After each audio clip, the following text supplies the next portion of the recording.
إن الحمد لله نحمده ونستعينه ونستغفره ونؤمن به ونتوكل عليه ونعوذ بالله من شرور أنفسنا ومن سيئات أعمالنا من يهده الله فلا مضل له ومن يضلل فلا هادي له أي فلن تجد له وليا مرشدا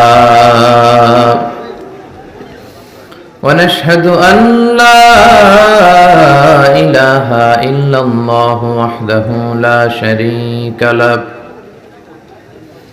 والذي لا ضد له ولا ند له لا مثل له ولا مثيل له لا وزير له ولا كفيل له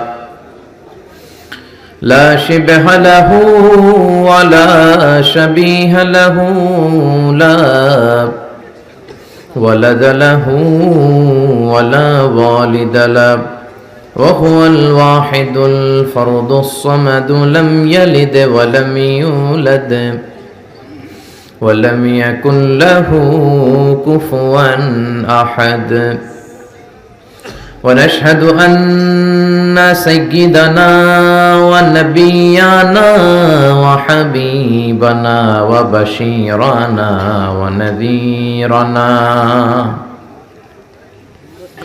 وطبيبنا وطبيب أرواحنا وحبيبنا وحبيب ربنا محمدا عبد الله ورسوله أرسله بالحق بشيرا ونذيرا وداعيا إلى الله بإذنه وسراجا منيرا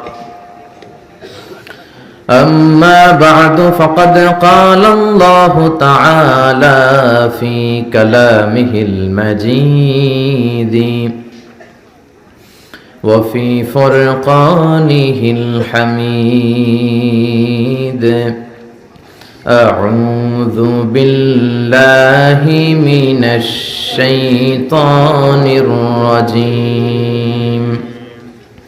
بسم الله الرحمن الرحيم تبارك الذي بيده الملك وهو على كل شيء قدير إن الله وملائكته يصلون على النبي يا أيها الذين آمنوا صلوا عليه وسلموا تسليما اللهم صل على محمد وعلى آل محمد كما صليت على إبراهيم وعلى آل إبراهيم إنك حميد مجيد اللهم بارك على محمد وعلى آل محمد كما باركت على إبراهيم وعلى آل إبراهيم إنك حميد مجيد তাফসীরুল কোরআন মাহফিল শামুকসার দারুল হুদা দাখিল মাদ্রাসা ময়দান শামুকসার গ্রামের নাম না আর মাদ্রাসা এটা আল্লাহ মাদ্রাসাটাকে up to the day of judgement কিয়ামত পর্যন্ত এই এলাকার জন্য হেদায়েতের ওসিলা বানাক আমিন এখান থেকে আল্লাহ বড় বড় হাফেজ বানাক কারি বানাক মুফাসসিরে কোরআন বানাক আমিন আমরা পড়ি আমিন আমিন মাদ্রাসা থেকে ডাকাত বের হয় না মাদ্রাসা থেকে বের হয় মুফাসসিরে কোরআন জোরে বলেন ঠিক কি না মাদ্রাসা থেকে যারা বের হয় এদের কাছে দেশ নিরাপদ দেশের মানচিত্র নিরাপদ, দেশের সীমানা নিরাপদ। জোরে বলেন ঠিক কিনা? কারণ ইসলাম সবসময় শান্তির পক্ষে, কোরআন সবসময় শান্তির পক্ষে, মাদ্রাসায় পড়ুয়া যারা আছে তারাও শান্তির পক্ষে। আপনারা আপনাদের ছেলে মেয়েদেরকে এই মাদ্রাসায় দিবেন তো বেশি বেশি, আল্লাহ কবুল করুক। আমাকে রেখেছেন প্রধান মুফাসসির, আপনাদের শুকরিয়া।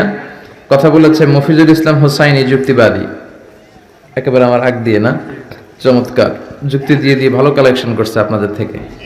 পকেট থেকে টাকা বের করা খুব কঠিন কাজ, এটা বিশ্বনবী মাঝে মাঝে করতেন। বিশ্বনবী একবার নারীদেরকে বললেন, ও মদিনার নারীরা, তাসাদ্দাকনা, তোমরা বেশি বেশি সদকা করো, মানে দান করো। তো নারীরা বলল, এত পুরুষ লোক থাকতে আমাদের বললেন কেন? পুরুষদের বলেন।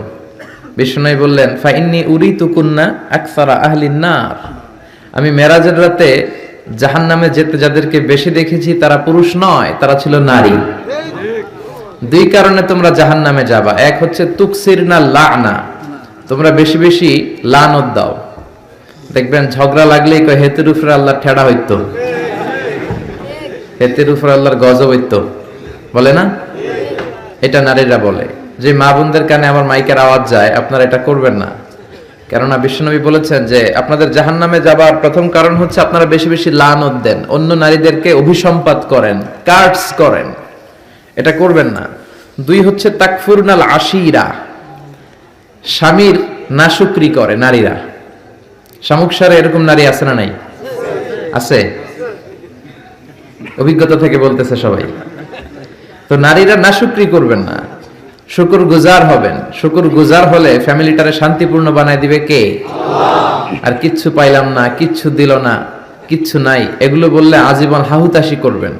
আপনার বুকের জ্বালা কষ্ট জীবনেও দূর হবে না। অল্প খাবেন, অল্প পড়বেন, অল্প জমাবেন, অল্পের মধ্যে বরকত ঢুকাই দিছে কে? অল্প খাওয়া, অল্প রাখা, অল্প জমানোরে আরবিতে বলে আল কানাআ। আল কানাআতু মিনাল ইসলাম। অল্প খাবেন, অল্প জমাবেন, অনেক লাগবে এটা ঠিক না। যাদের অনেক আছে তাদের সুখ কম, শান্তি কম, তাদের ঘরে ঘরে অশান্তি। জোরে বলেন ঠিক কিনা? এজন্য আল্লাহ আমাদেরকে অল্পে তুষ্ট থাকার তৌফিক দান করুক, আমরা পড়ি আমিন। তো বিশ্বনবীও কালেকশন করতেন।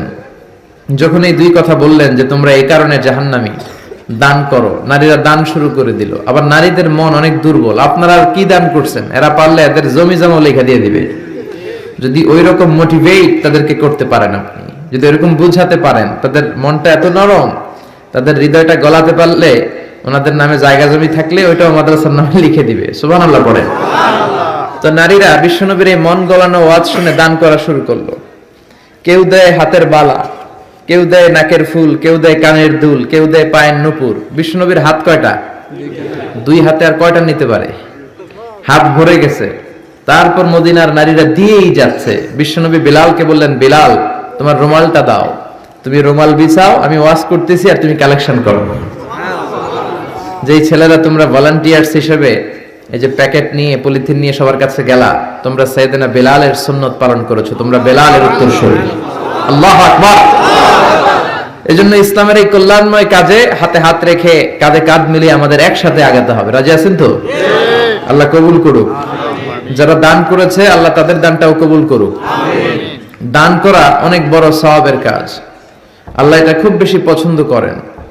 কিয়ামতের দিন 7 শ্রেণীর লোককে আল্লাহ তাআলা তার আরশের নিচে ছায়া দিবে। তার মধ্যে এক লোক হচ্ছে রজুলুন মা তাসাদ্দাকা ইয়ামিনুহু লা তা'লামু শিমালু, তার ডান হাত যা দান করে বাম হাতও সেটা জানে না।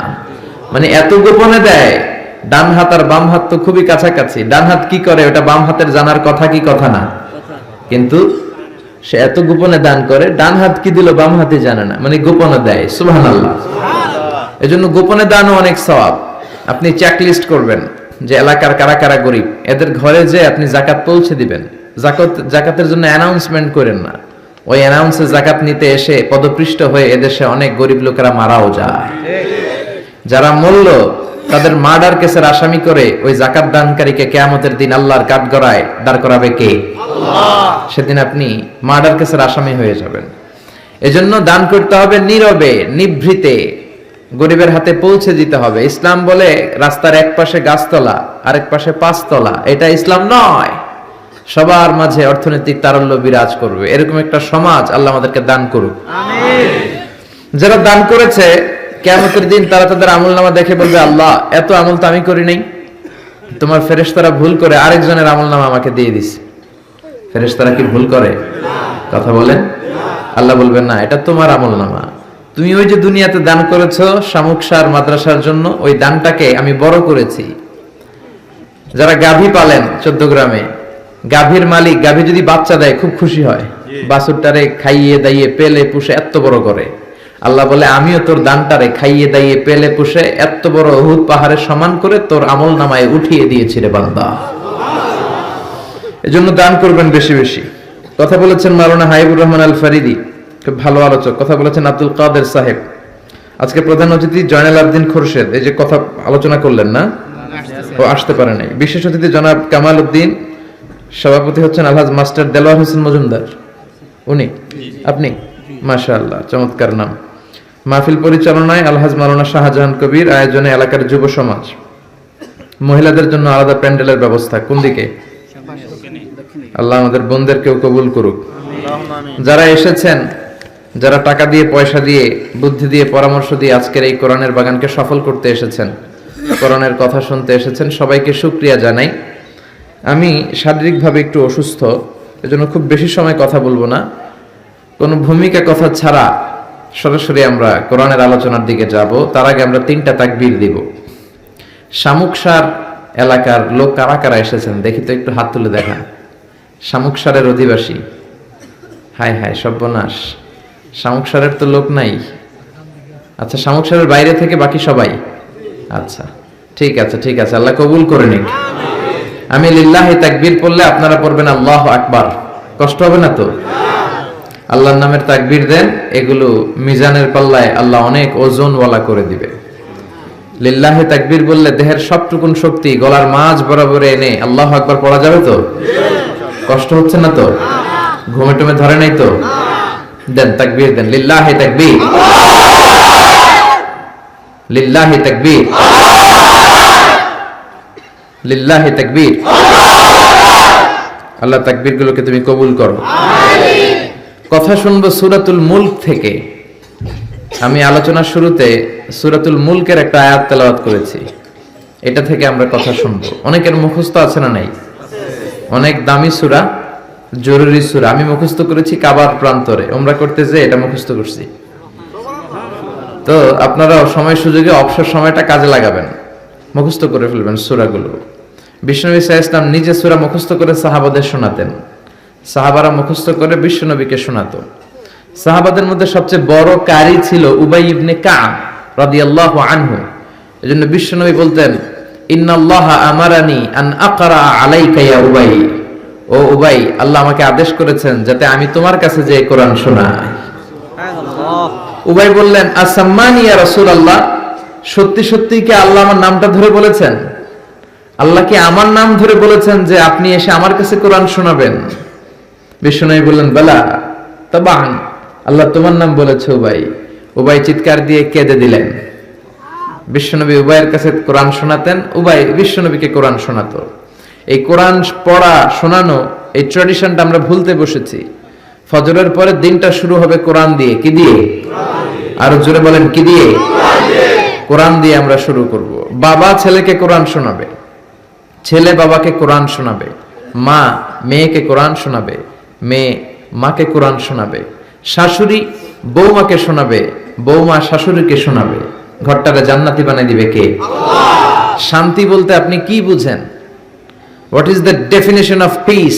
শান্তির সংজ্ঞা কি? শান্তির সংজ্ঞা হচ্ছে আপনি যখন মসজিদে যাবেন ছেলেটাও যাবে, এটাই শান্তি। আপনি আবার ঘরে আসলে দেখবেন বিবিও নামাজ পড়ে, মেয়েটাও মায়ের পাশে দাঁড়িয়ে দাঁড়িয়ে নামাজের অভিনয় করে। সুবহানাল্লাহ করবেন না? আমার ছোট্ট মেয়ে এখনো নামাজের কিছু বোঝে না, কিন্তু ওই যে হেজাব টেজাব পরে আমাদেরকে নামাজ অ্যাক্টিং করে দেখায়, এটাই শান্তি। চিল্লায় বলেন ঠিক কিনা? এজন্য আল্লাহ তাআলা আমাদের ফ্যামিলির সব সদস্যগুলোরে নামাজি বানাক, মা বোনদেরকে পর্দাওয়ালি বানাক। তো সূরাতুল মুলক অনেক দামি সূরা, এটা মুখস্থ করবেন। এই মুখস্থ করার ট্র্যাডিশন আমাদেরকে চালু করতে হবে। সূরাতুল মুলকের ব্যাপারে অনেক ফজিলতপূর্ণ কথা বিশ্বনবী বলেছেন। বিশ্বনবী বলেছেন, ইন্না হাযিহি সূরা মানিআতুন মিন আযাবিল কবর, নিশ্চয়ই এই সূরাটা মানুষকে কবরের আযাব থেকে বাঁচায়। সুবহানাল্লাহ বাড়িতে যাই বলেন, চিল্লায় পড়েন আল্লাহু আকবার। বিশ্বনবী বললেন ইন্না ফিল কুরআনি লাসূরা, কোরআনের মধ্যে একটা সূরা আছে মানিআতুন মিন আযাবিল কবর, এই সূরা যে তেলাওয়াত করবে তাকে কবরের আযাব থেকে বাঁচাবে কে? আল্লাহ। কবরে যাওয়া লাগবে কি লাগবে না? কাদের লাগবে না? হাত তোলেন। তারপরে হাত তোলে এরকম আছে না নাই? যাওয়া লাগবে। দাদা চলে গেল, বাবা চলে গেল, আমাকেও চলে যেতে হবে। আমার ছোট্ট ছোট্ট ছেলে মেয়েগুলো চলে যাবে।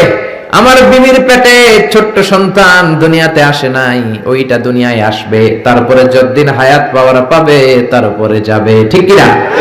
একদিন মাটির ভেতরে হবে ঘর রে মন আমার, কেন বাঁধো দালান ঘর রে মন আমার, কেন বাঁধো দালান ঘর, ঠিক কিনা? চলে যেতে হবে, থাকতে আসি নাই, সবাইকে যেতে হবে। কিন্তু আমাদের লাইফস্টাইল যদি আমরা খেয়াল করি, আমাদের মনে হয় কেউ আমরা যাব না, আজীবন থাকতে আসছি। কয় বাড়ি আমার, গাড়ি আমার, সব আমার, আমি খামু সব আমি, পেট এতটুকু, হ্যাঁ সব খাইব। কয় আমার সব আমার, বাড়ি আমার, গাড়ি আমার, এলাকা আমার, আমার দাপট, আমার কথা চলবে আর কারো কথা নাই, এরকম কিছু ডাকাত আছে না নাই? আমার এলাকা, আমার সব, আমার বাড়ি, আমার গাড়ি, আমার ব্যাংক ব্যালেন্স, খালি আমার। আল্লাহ কয় কিচ্ছু তোমার না, সবকিছুর মালিক কে? কিন্তু তারপরও আমার আমার বলতে বেশি পছন্দ করি। যদি বলি গাড়িটা কার, কয় হুজুর আমার। বাড়িটা কার? আমার। বিল্ডিংটা কার? আমার। কেমন করে আপনার বাড়ি হয়? আপনার বাবাও যখন এই বাড়িতে থাকতো সেও বলতো আমার, দাদাও কইতো আমার, ঠিক কিনা? আপনি মরে গেলে ছেলে বলবে আমার। একটাই বাড়ি, সবাই কয় আমার। পরের জায়গা পরের বাড়ি, ঘর বাঁধিয়াই আমি রই, আমি তো সেই ঘরের মালিক নই। পরের জায়গা পরের বাড়ি, ঘর বাঁধিয়াই আমি রই, আমি তো সেই ঘরের মালিক নই, ঠিক কিনা? এই দুই লাইনের গানের ভেতরে গোটা আখিরাতটা আছে। এই দুই লাইনের সঙ্গীতের ভেতরে পুরো ইসলামটা আছে। এই দুই লাইনের সঙ্গীতের ভেতরে 30 পারা কোরআনটা আছে, ঠিক কিনা? থাকতে আসি নাই, চলে যেতে হবে। এজন্য সঙ্গীত যেটা গাবেন ওইটা ইসলাম দ্বারা অ্যাপ্রুভড হতে হবে, কোরআন দ্বারা জাস্টিফাইড হতে হবে। যে কোনো সঙ্গীত আপনি গেতে পারেন না যে সঙ্গীত আপনাকে কোরআনমুখী করে, যেই কবিতা আপনাকে ইসলামমুখী করে, যেই গান আপনার অন্তরে আল্লাহর ভয় জাগায়, ওগুলো আমাদের গান, জোরে কোন ঠিক কিনা? কিন্তু এদেশে আছে ব্যান্ডের গান, রক্স গান, আউলা গান, বাউলা গান, মরমী গান, আছে না নাই? কয় আগে কি সুন্দর দিন কাটাইতাম, গ্রামের নওজোয়ান হিন্দু মুসলমান মিলিয়া বাউলা গানার মুর্শিদি গাইতাম, আগে কি সুন্দর দিন কাটাইতাম। তো এখন সুন্দর কাটাস না, তোর কি সমস্যা? আগে সুন্দর দিন কাটাইতে, এখন তো ডিজিটাল বাংলাদেশ, এখন তো আরো সুন্দর দিন কাটাবা, কপাল পোড়া। খবরদার গানগুলো বুঝে শুনে গাবেন। এই লালনের গানে, বাউলা গানে ঢোল তবলা আছে না নাই? বিশ্বনবী ঢোল তবলা ভাঙার জন্য দুনিয়ায় এসেছেন। বিশ্বনবী বলেছেন বুইসতু আন উকাসসিরাল মাজামির, ঢোল তবলা বাঁশি হারমোনিয়াম ভেঙে চুরমার করার জন্য বিশ্বনবীরে পাঠাইছে কে? এই জন্য যতগুলো গান ঢোল তবলা দিয়ে হয় মুসলমান ওগুলো শুনতে পারে। আবার যে গানে হিন্দুয়ানি ঘ্রাণ থাকে, শিরকের ঘ্রাণ থাকে, ইসলাম বিরোধী শক্তির ঘ্রাণ থাকে, সেই গান মুসলমানরা গেতে পারে। গত 2 সপ্তাহ আগে মারা গেছে বারি সিদ্দিকী। বারি সিদ্দিকীর গান পোলাপানরা গায় কি গায় না? বারি সিদ্দিকীর ফ্যান আছে না নাই? বুঝে শুনে গাইতে হবে, বুঝে শুনে শুনতে হবে। মুসলমান জোরে কোন ঠিক কিনা? এই লালন গান, বাউলা গান, বারি সিদ্দিকীর গান, এই গানের একটা কথা ভালো, 10টা খারাপ, ঠিক কিনা? একটা আপনারে কোরআনের কথা বলে মনে ঝলক সৃষ্টি করবে, আর 10টা লাইন দিয়ে মুশরিক বানায় দিবে, ঠিক কিনা? এজন্য খবরদার, এগুলো শোনা যাবে না, এগুলো গাওয়া যাবে না। এগুলো হলো দ্বীন এলাহির new version, Akbar the great বলে সবাই, আসলে বেয়াদব ছিল এই লোকটা আকবর। 4টা ধর্ম মিলে নতুন এক ধর্ম বানাইছে, ইসলাম, শিখ, জৈন, এগুলো নিয়ে এসে বানাইছে ইসলাম, হিন্দু, শিখ, জৈন, এই 4টা ধর্ম নিয়ে নতুন একটা ধর্ম সে বানাইছে, দ্বীন এলাহি। কে তোকে পারমিশন দিয়েছে ধর্ম বানানোর? জোরে কোন ঠিক কিনা? এজন্য অন্যান্য কালচার যদি মিক্স থাকে, হিন্দুয়ানি যদি গন্ধ থাকে, শিরকের যদি কোনো অংশ থাকে, ওই গানগুলো মুসলমানরা গেতে পারবে না। বারি সিদ্দিকের গানও শোনা যাবে।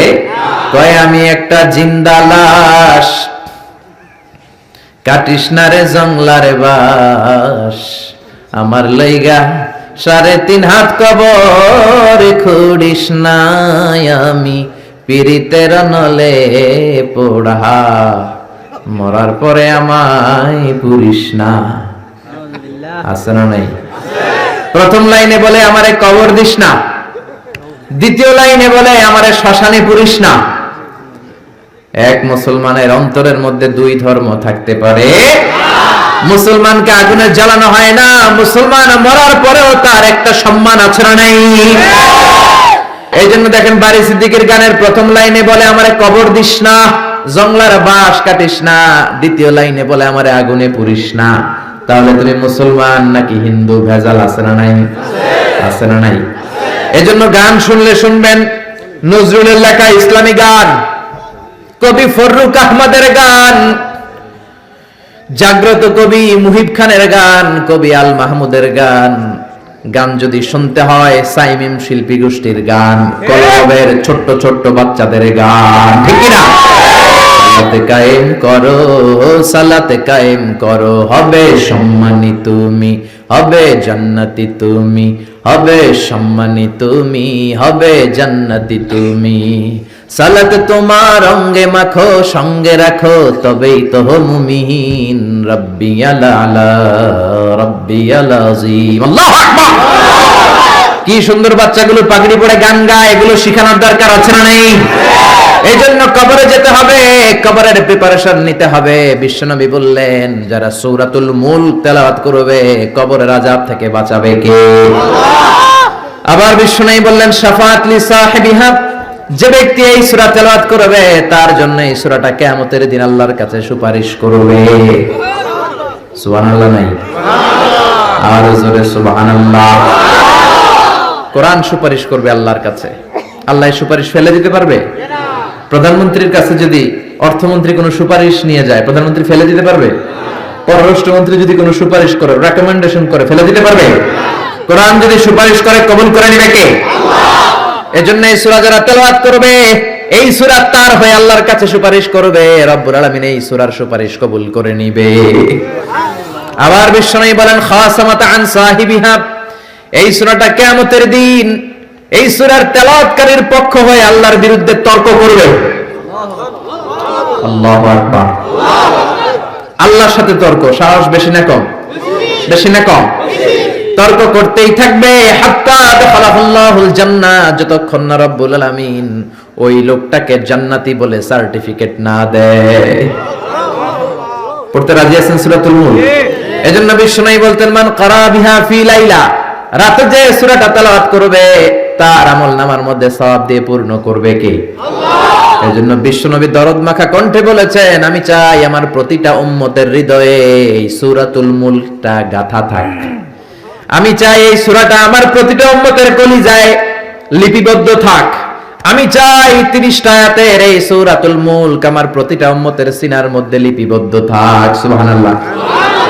মুখস্থ করতে রাজি আছেন? সবাই করবেন? যারা ইনশাআল্লাহ বলেন নাই তারা তো আর করবেন না, না? করবেন? করবেন? সবাই করবেন? মাত্র 30টা আয়াত। কয় আয়াত? এক মাসে কয় দিন? আপনাদের সামুদ সালে এক মাস কয় দিনে হয়? এদিকেও 30 দিনে। তাহলে প্রতিদিন যদি একটা করে আয়াত আপনি মুখস্থ করেন, আপনার সূরাটা মুখস্থ করতে লাগবে কয় দিন? জোরে বলেন। এটা আপনাদের বাড়ির কাজ, শামুকসারবাসীদের জন্য বাড়ির কাজ, হোমওয়ার্ক। কোরআন পড়া হয় না। আগামী এক মাসে এই শামুকসারের প্রত্যেকের হৃদয়ের ভিতরে এই সূরাতুল মুলক থাকার দরকার আছে না নাই? রাজি আছেন? রাজি আছেন? চিৎকার করে পড়েন ইনশাআল্লাহ। এই সূরাটার মধ্যে নাস্তিকদের জন্য কিছু ডোজ আছে, ডোজ। নাস্তিকদের জন্য কিছু ডোজ দিছে কে? আল্লাহ। মেডিসিন দিয়েছে কে? আমরা আল্লাহরে বিশ্বাস করি, আমরা আস্তিক। যারা করে না তারা কি? আমরা আস্তিক হতে চাই না নাস্তিক?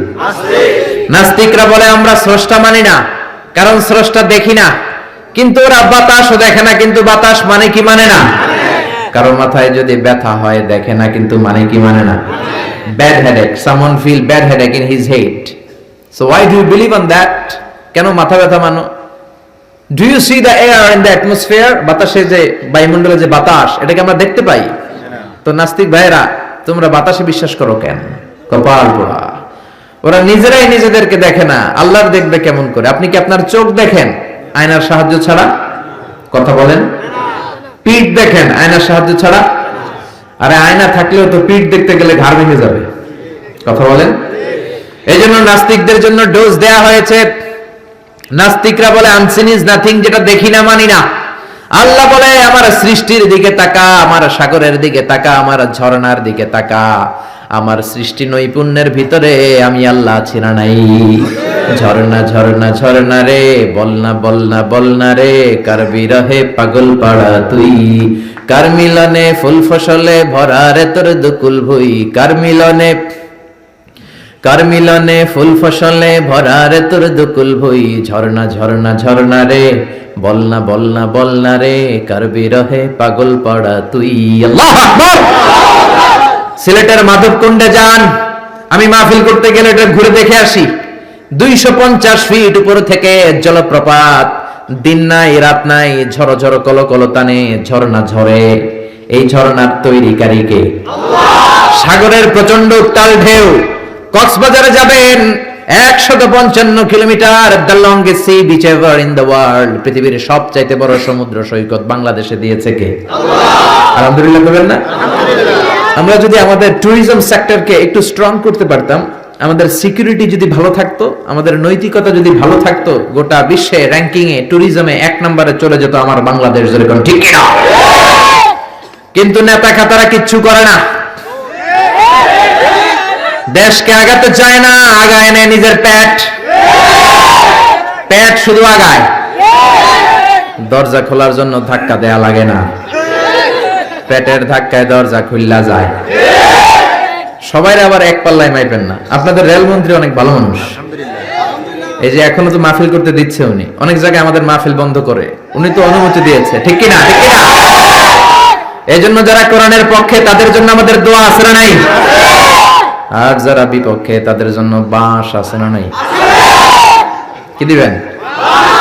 দিবেন? আমাদের তো কিছু নাই দেয়ার, কি দিব? বাঁশ দিয়ে দিবে, একটু কেটে কেটে হাতে দিয়ে দিবে। ঠিক কিনা? ঠিক কিনা? ঠিক কিনা? এজন্য কবরে আমাদেরকে যেতে হবে, স্রষ্টায় আমাদেরকে বিশ্বাস করতে হবে। যারা আল্লাহরে বিশ্বাস করে না তারা হলো নাস্তিক। জোরে বলেন ঠিক কিনা?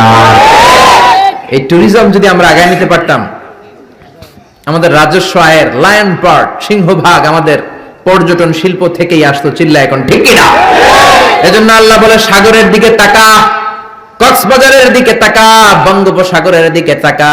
সাগরের দিকে তাকালে বুঝতে পারবি সাগরের একজন মালিক আছে না নাই? কুফা নগরীতে এক নাস্তিক ছিল, উল্লুক্কা পাঠা। কয় আমি মানি না, কাউরে মানি না, কাউরে মানি না, আমি স্রষ্টা মানি না।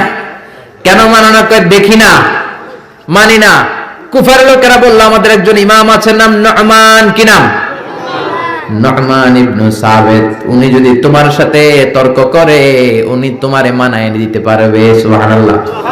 সে কয় পৃথিবীর কেউ আমারে বুঝাতে পারবে না, আমি মানি না। ঠিক আছে, তর্ক হবে। ডেট দেওয়া হলো জুমাবার। জুমার নামাজের পরে নাস্তিক আসবে আল্লাহর বিপক্ষে, সাইয়েদনা ইমাম আবু হানিফা আসবে আল্লাহর পক্ষে। তর্ক হবে জুমার নামাজের পর। এরকম হাজার হাজার মানুষ। নাস্তিক এসেছে, আসে নাই ইমাম আবু হানিফা, 2 ঘন্টা লেট করে আসছে। নাস্তিক তো রেগে মেগে আগুন। কিরে, এই লোকের যার সময়ের জ্ঞান নাই তার সাথে কিসের তর্ক? জামিয়া, সময়ের কোনো জ্ঞান নাই, আমি তর্কে বসবো না। সাইয়েদনা ইমাম আবু হানিফা বললেন আমার ওজর আপত্তি আছে। আমি যখন ঘর থেকে বের হই, আমার বাড়ির সামনে আছে বিশাল নদী, নদী পার হয়ে আসতে হয়। আজকে নদীর সামনে এসে দেখি কোনো নৌকা নাই, গাছ নাই, লোক নাই, মানুষ নাই, কিচ্ছু নাই, ধুধু প্রান্তর।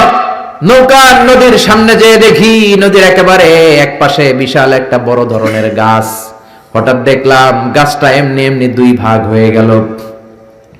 হঠাৎ দেখি এমনি এমনি গাছের ভেতর থেকে কাঠ বেরোলো, তক্তা বেরোলো। হঠাৎ দেখলাম এমনি এমনি তক্তা দুইটা জোড়া লেগে নৌকা হয়ে গেল। মাঝি নাই, লগি নাই, বৈঠা নাই, মাঝি ছাড়া নৌকার মধ্যে বসলাম। মাঝি ছাড়া নৌকা আমাকে নদীর এপার থেকে টান দিয়ে ওপার নিয়ে গেল। এই প্রসিডিউরটা হতে আমার 2 ঘন্টা সময় লাগছে। 2 ঘন্টা লাগছে, এই জন্য দেরি হয়েছে। নাস্তিক কয় তোদের ইমাম ডাইল খাইছে, ডাইল কি খায় আসছে জিজ্ঞেস কর, মাথা ঠিক নাই। এমনি এমনি গাছ কাটে নাকি? এমনি এমনি তক্তা জোড়া লাগে নাকি? করাত ছাড়া গাছ কাটা যায় নাকি? মিস্ত্রি ছাড়া নৌকা হয় নাকি? মাঝি ছাড়া নৌকা চলে নাকি? এমনি এমনি কিচ্ছু হয় নাকি? ইমাম আবু হানিফা বললেন, এই তো আপনি লাইনে আসছেন, এমনি এমনি কিচ্ছু হয় না। তাহলে আকাশ কেমন করে এমনি এমনি হলো? বিশাল সাহারা মরুভূমি কেমন করে এমনি এমনি হলো? বিশাল তুর পাহাড় কেমন করে এমনি এমনি হলো? বায়ুমণ্ডল, নবমণ্ডল, ভূমণ্ডল, মহাবিশ্বয়ে বসুন্ধরা কেমন করে এমনি এমনি হলো? সুবহানাল্লাহ।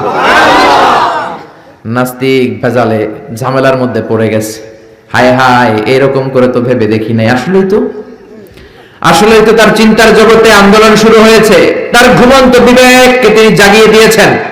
ইমাম আবু হানিফার কথা শুনে নাস্তিকের মুখ দিয়ে কোনো কথা নাই, মনে মনে কয় আসলেই তো আমি একটা উল্লুকা পাঠা। সাইয়েদনা ইমাম আবু হানিফাকে বললেন, আমাকে মাফ করে দেন, কোনদিন এমন করে ভাবি নাই। আসলেই তো এমনি এমনি আকাশ হয় না, এমনি এমনি বাতাস হয় না, এগুলোর একজন স্রষ্টা থাকার দরকার আছে না নাই? নাস্তিক বলে, ও নোমান ইবনে সাবিত, আর দেরি করার দরকার নাই, আমাকে আপনি পড়িয়ে দেন লা ইলাহা ইল্লাল্লাহু মুহাম্মাদুর রাসূলুল্লাহ সাল্লাল্লাহু কালিমা পড়ে মুসলমান হয়েছে। এজন্য ওয়াজাদিলহুম বিল্লাতি হিয়া আহসান। আপনি হিকমতের সাথে, প্রজ্ঞার সাথে, বুদ্ধিমত্তার সাথে, ইন্টেলেকচুয়াল পাওয়ার খাটিয়ে নাস্তিকদের সাথে তর্ক করবেন, তাহলে ওদেরকেও হেদায়েতের রাস্তায় তুলে দিতে পারে কে? এই নাস্তিকদের জন্য কিছু ডোজ, কিছু মেডিসিন আল্লাহ সূরাতুল মুলকে দিয়েছে। যদি শেষ পর্যন্ত এরকম নীরব হয়ে আপনারা বসে থাকেন, আমরা একসাথে শুনবো। পড়েন ইনশাআল্লাহ, আর জোরে ইনশাআল্লাহ। সূরাতুল মুলক মাক্কি সূরা, আয়াত মাত্র 30টা, 29তম পারার প্রথম সূরা, রুকু আছে 2টা। কয়টা? 2টা। মুলক মানে হচ্ছে ক্ষমতা, মুলক মানে পাওয়ার, মুলক মানে কিংডম, মুলক মানে অথরিটি, মুলক মানে সভরেনিটি।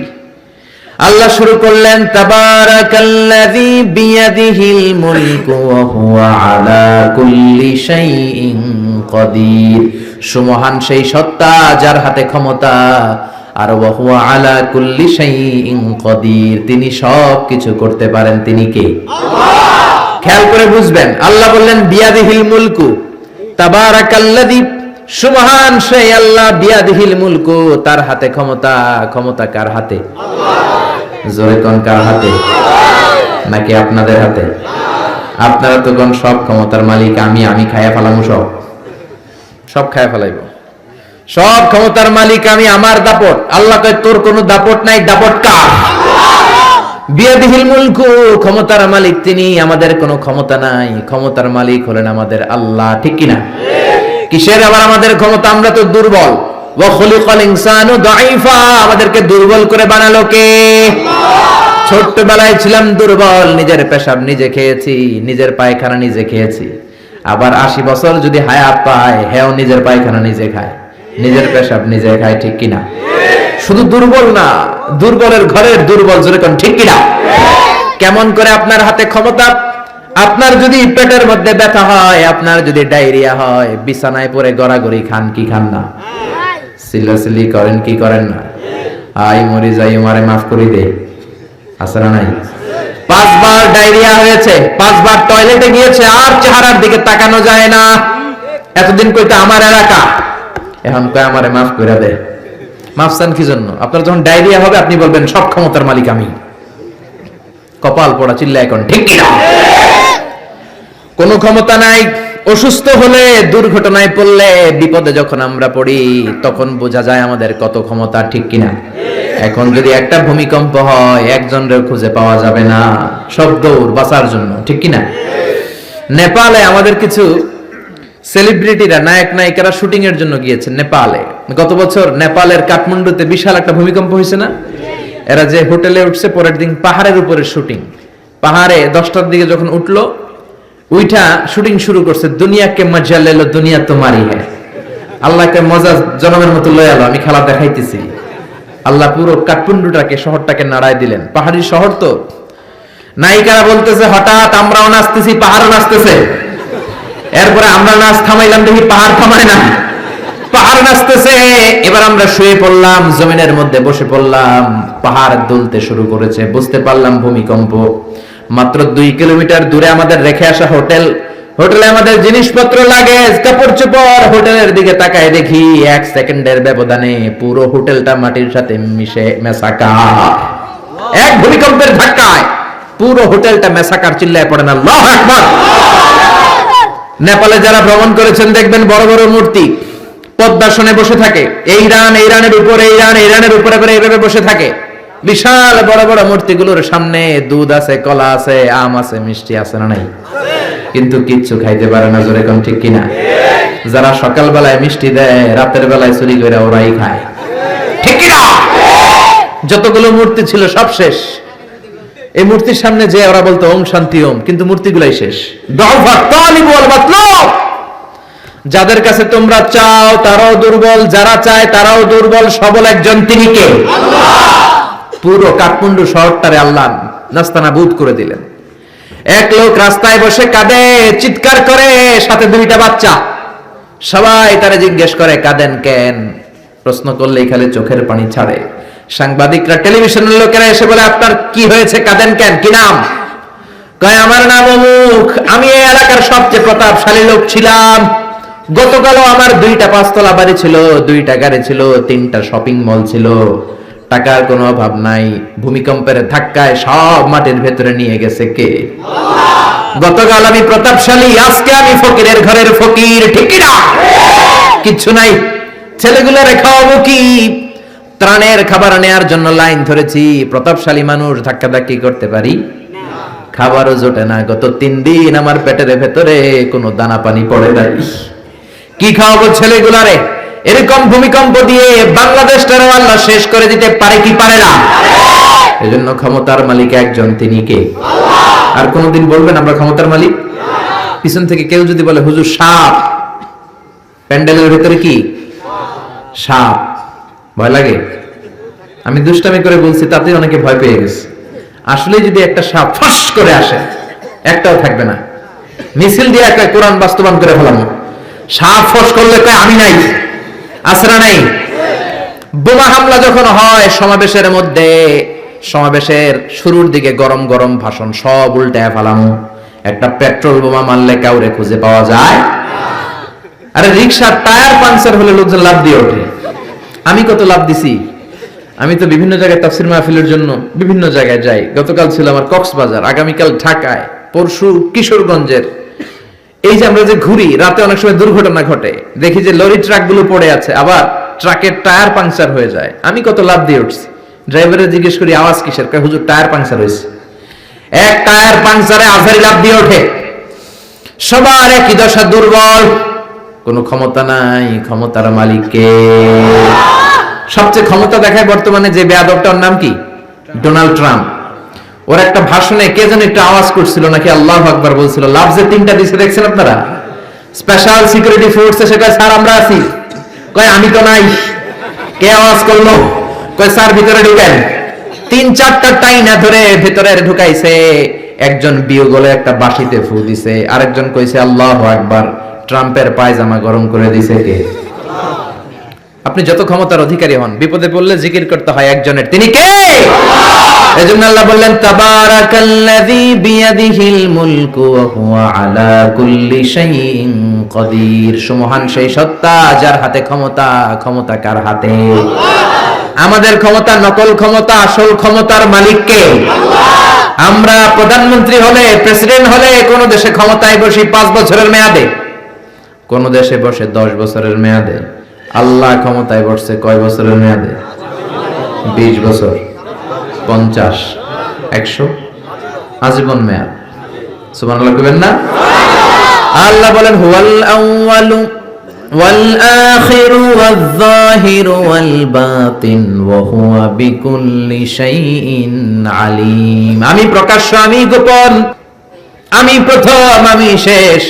অনাদিকাল থেকে আমি আল্লাহ ক্ষমতার চেয়ারে বসা, অনন্তকাল পর্যন্ত থাকবো। তিনি কে? আমাদের মতো ওনার 5 বছরের মেয়াদ না যে 5 বছর শেষ, আবার জরুরি অবস্থা, সেনা মোতায়েন, নির্বাচন, আবার আমার ভাই তোমার ভাই। আল্লাহর কি সিস্টেম? জোরে বলেন, জোরে বলেন। আমার আল্লাহর আজীবনের মেয়াদ চিল্লায় কোন ঠিক কিনা? আবার পৃথিবীর অনেক দেশের ডেমোক্রেটিক সিস্টেমে ক্ষমতায় আসতে হয়, মানে ভোটে জিতে আসা লাগে। আল্লাহ তো ভোটে জিতে আসছে নাকি? আল্লাহ ভোটে আসছে। আবার অনেক দেশের ডিক্টেটরশিপ, স্বৈরাচারী পদ্ধতিতে ক্ষমতায় বসে। আল্লাহ কি স্বৈরাচারী পদ্ধতিতে আসছে? আবার কোন দেশে মোনার্কি, রাজতন্ত্র, রাজার পোলা রাজা। আল্লাহর বাবা ছিল রাজা, এজন্য আল্লাহ রাজা। এজন্য আল্লাহ বলে, খবরদার, কুল হুয়াল্লাহু আহাদ আল্লাহুস সামাদ লাম ইয়ালিদ ওয়া লাম ইউলাদ ওয়া লাম ইয়াকুল লাহু কুফুয়ান আহাদ। আমি জন্ম দেই নাই, কারো কাছ থেকে জন্ম নেই নাই, চিরকাল আমি ক্ষমতার চেয়ারে বসা। ঠিক কি না? এজন্য আল্লাহ বললেন, তাবারাকাল্লাযী বিয়াদিহিল মুলকু ওয়া হুয়া আলা কুল্লি শাইইন কাদির। সুমহান সেই সত্তা যার হাতে ক্ষমতা, ক্ষমতা কার হাতে? আবার বাংলাদেশের রাজনৈতিক প্রেক্ষাপটে জোট যার বড়, ক্ষমতা তার বড়। জোরে কোন ঠিক কিনা? এদেশে জোটের রাজনীতি আছে না নাই? প্রথমে শুরু হলো 4 দলীয় জোট, বুঝতেছেন? এরপরে কত? 14 দলীয়, তারপরে 20 দল, এবার মহাজোট, সামনে হবে মহাজোট। ঠিক কিনা? আল্লাহ তো জোটে ক্ষমতায় আসছে। আল্লাহ এরকম জোট করে আসছে, কোয়ালিশন করে আসছে। আল্লাহ বলেন, ওয়ালাম ইয়াকুল লাহু শারীকুম ফিল মুলকি ওয়া কাব্বিরহু তাকবীরা। আমি আল্লাহর জোট নাই, আমি আল্লাহর শরীক নাই, আমি আল্লাহর ক্ষমতায় কোনো অংশীদার নাই, আমি একাই সব ক্ষমতার মালিক। সুবহানাল্লাহ। এজন্য কখনো বলবেন না ক্ষমতার মালিক আমরা, বলবেন ক্ষমতার মালিক কে? আবার পৃথিবীতে দেখবেন অনেক দেশে আন্দোলন করে ক্ষমতার চেয়ার থেকে নামানো যায় কি যায় না। আমি মিশরে ছিলাম 5 বছর, হুসনি মুবারক প্রেসিডেন্ট, ওরা আন্দোলন করে ওনাকে ক্ষমতার গদি থেকে নামায় ফেলছে। তো আমরাও তো একটা চমৎকার আন্দোলন করলে আল্লাহর নামায় ফেলতে পারবো না? জিনেরা যদি বলে আমরা মানুষের সাথে আছি, আল্লাহরে মানি না, পারবো? ফেরেশতারা যদি বিদ্রোহ করে তাহলে পারবো? তাহলে পারবো না। আল্লাহ বলে, ওয়া আন্নাকুম গায়রু মুজিজিল্লাহ।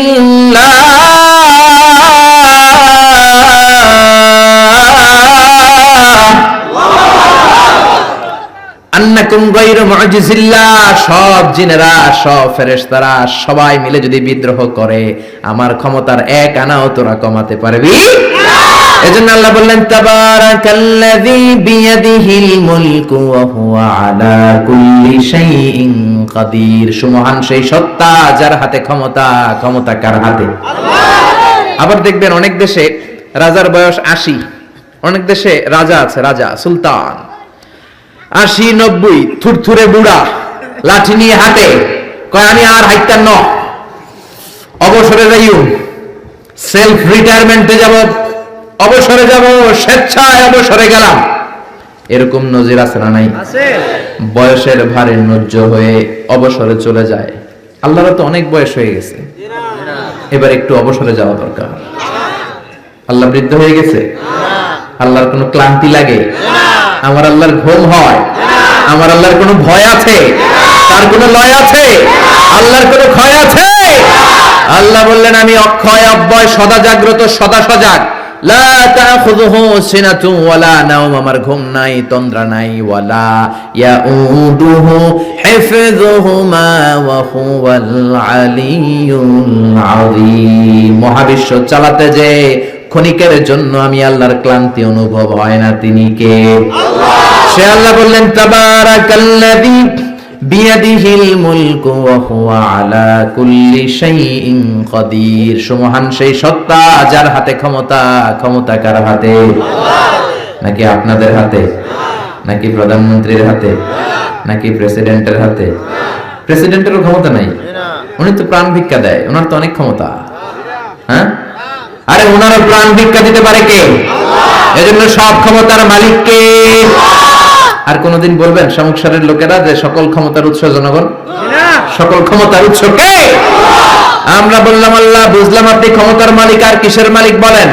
আল্লাহ বললেন আল্লাযী খালাকাল মাউতা ওয়াল হায়াতা লিয়াবলুয়াকুম আইয়ুকুম আহসানু আমালা ওয়া হুয়াল আজিজুল গফুর। আমি জীবনের মালিক, আমি মরণের মালিক। জীবন দেয় কে? আল্লাহ। মরণ দেয় কে? আল্লাহ। প্রাণ ভিক্ষা দেয় কে? আল্লাহ। নাকি রাষ্ট্রপতি? কইবেন না এগুলো? কইবেন? প্রাণ ভিক্ষা দিতে পারে কে? আবার আল্লাহ বললেন জীবন মরণের মাঝখানে তোমাদেরকে আমি রুহু দিলাম।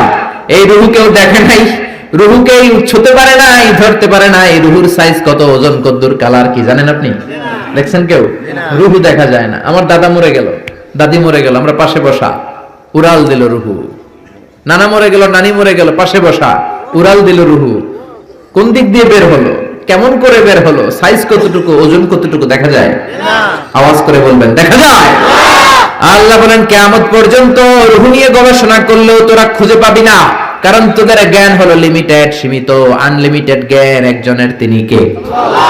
এজন্য মক্কার কাফিররা বলল মুহাম্মদ রূহ কারে বলে আমাদেরকে বলো। বিশ্বনবী বলতে পারে না, কারণ বিশ্বনবী মন গড়া বলে না। আল্লাহ যখন শিখিয়ে দেন, আল্লাহর শেখানো কথাগুলো বিশ্বনবী বলে। জোরে কোন ঠিক কিনা? বিশ্বনবী আকাশের দিকে তাকিয়ে আছে। সাইয়েদনা জিবরাইল কোরআনের আয়াত নিয়ে এসে বললেন, ও নবী আপনি বলে দেন, কুলির রূহু মিন আমরি রাব্বি ওয়া মা উতিতুম মিনাল ইলমি ইল্লা কালিলা। পড়েন আল্লাহু আকবার।